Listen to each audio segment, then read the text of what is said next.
Hey, solo leveling fans, this is Chris Bolts coming in with the solo leveling article. This one's coming from Screen Rant.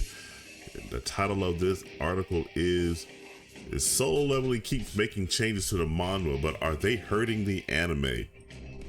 But before we get into that, make sure you do like, share, subscribe, turn on those post notifications so you'll be notified when I go live or make a video like this one.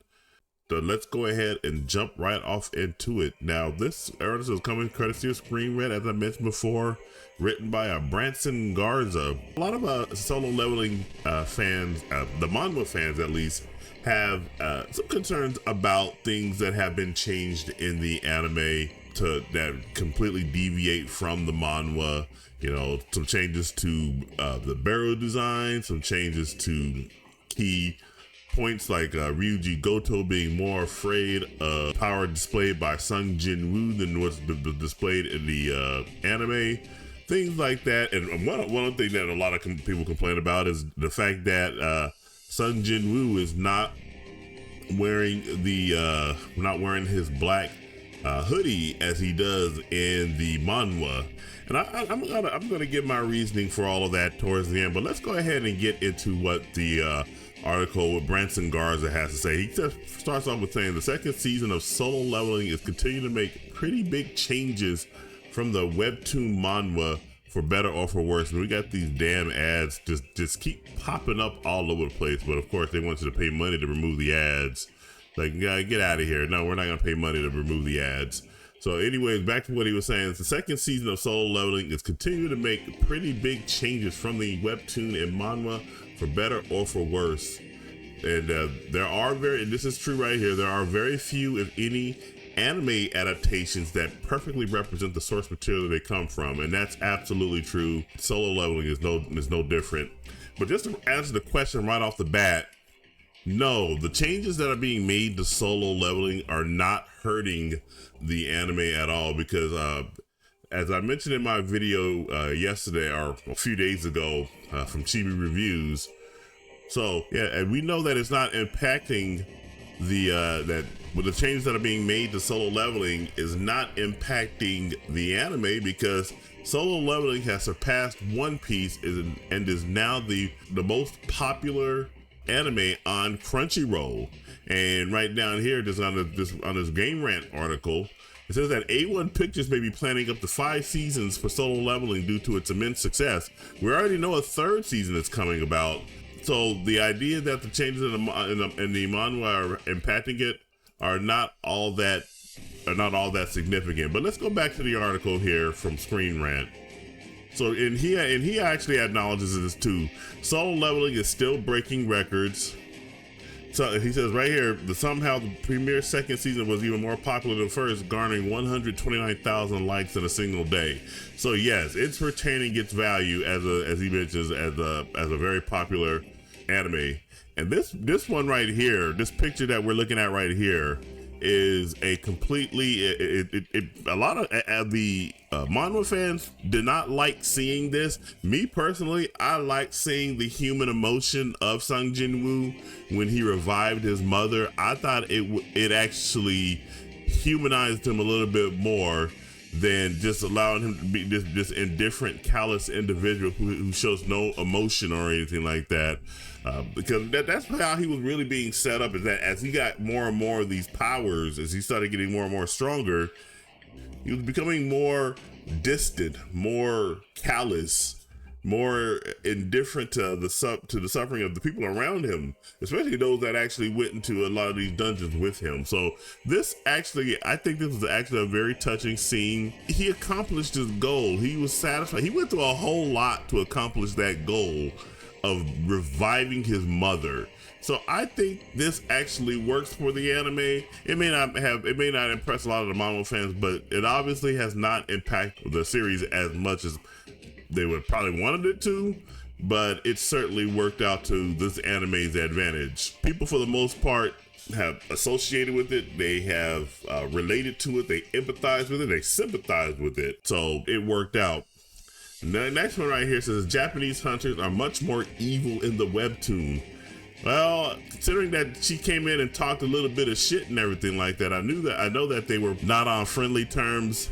This might be more of a cultural thing. Chugang, the creator of Solo Leveling, may be a patriot for South Korea, which me personally, I completely support. I completely support countrymen being loyal and patriotic to their country. So I don't think we needed to see it that much. I think the anime itself dropped enough of a rivalry between the two, and that there was some type of rivalry between the Japanese hunters and the Korean hunters. We picked up enough of that within the episode 10 when they had their sparring session. So I think this is fine right here. They got to display their power. They got to show how they actually didn't like each other. So I don't think we needed to concentrate on it that much. So what was done in the anime actually worked out to its well. He said the anime doesn't give the Japanese hunters much of a personality at all. No, I agree with that. They were just there to be served as cannon fodder for the next episode 11, when they all go to Jeju. So, but that's been a problem for Solo Leveling. Went into that A-rank dungeon and fought the ogres, Kakarlgan. That team didn't really have much of the members of that team didn't have that much of a personality.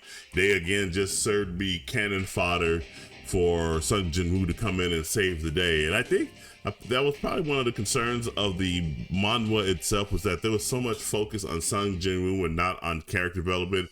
This anime sometimes succeeds in creating, giving better context to characters such as Cha Hain and Bayek and Choi, but then other times it drops the ball, like with Han Se-mi. She was the one that gave Sung Jin-woo that diary when they went into the A-rank dungeon. There would have been if there would have been a little more development there, that would have been great. So I agree with him on that part right there. And Goto Ryuji faced death in the webtoon. That was because this is, like I mentioned at the beginning of this video, a lot of people thought that this would have benefited being in the anime itself and everything. So Goto Ryuji is the strongest hunter in Japan and one of the strongest hunters in Solo Leveling. When he's first introduced in the series, he's stronger than every hunter in Korea by some distance before Jinwoo's true strength is revealed. He's shown to be a stoic character most of the time, but underneath his calm and composed demeanor is a nasty attitude. Goto Ryuji looks down on the Korean hunters immensely. He was working with the chairman of the Japanese Hunter Association to take down the Koreans' best hunters indirectly, which is a large point of the Jeju Island arc that Solo Leveling anime skips entirely. And I think it did feel like there was kind of a nerf to Goto Ryuji's character, and it touched on this last point right there, the Japanese Hunter Association. It touched on that a little indirectly in the last episode, which, by the way, is a complete banger. You guys should watch that. It's a really good episode.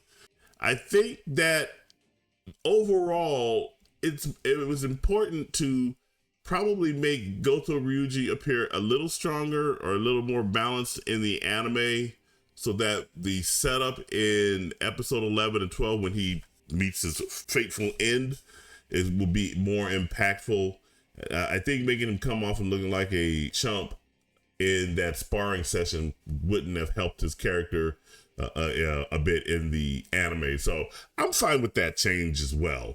And then let's go right here. So the Japanese hunter's death would be much less satisfying in the anime. Now, seeing the Japanese hunters, the way they died the way they did, I was still taken aback. I was shocked how easy they all just got eliminated.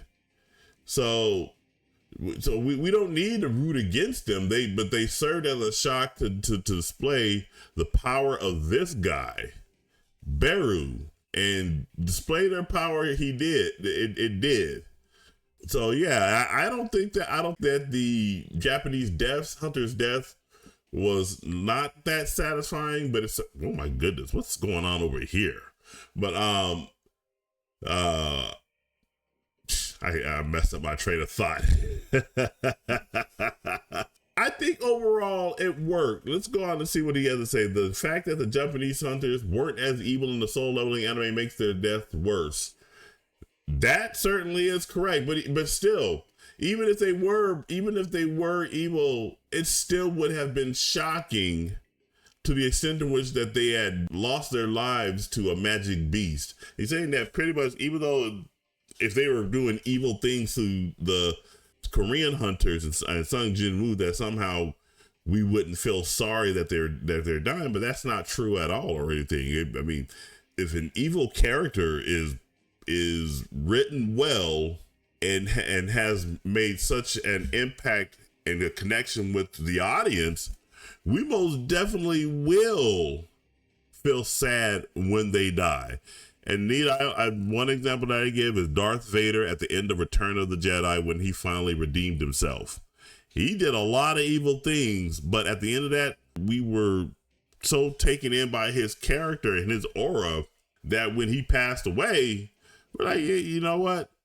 We do feel sorry for him. We don't feel sorry for the acts he did. We certainly don't condone them, but we certainly do feel something for when that character it dies. Overall, I think that when they still died, it was still a pretty shocking event. And so, yeah, I think overall the changes from the manhwa to the anime weren't all that bad. It definitely has not impacted the solo leveling or anything like that, the anime itself. And yes, there will have to be some changes, but I think overall the changes that the anime has actually made it even more popular, has made solo leveling even more popular.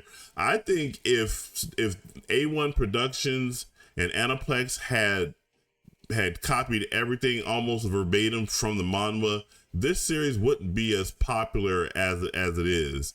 Like, for instance, I know a lot of people like to say that they want to see Sung Jin-woo in his black hoodie more than he is portrayed, but just put it this way, if he's in that black hoodie, I don't think anyone really associates with that. And they saved the black hoodie for the perfect time when he is getting ready to switch over to dealing with Beru the Ant King. So I think the changes have been helping solo leveling become more popular. But maybe you guys disagree. Do you think the changes from the manhwa to the anime has made solo leveling more popular or less popular? Jump down into the comment section and leave your comments. And remember to make sure you do like, share, subscribe, turn on those post notifications so you'll be notified when I go live or do a video like this one. My name is Chris Bolts signing off, and I will catch you in the next video. You take it easy.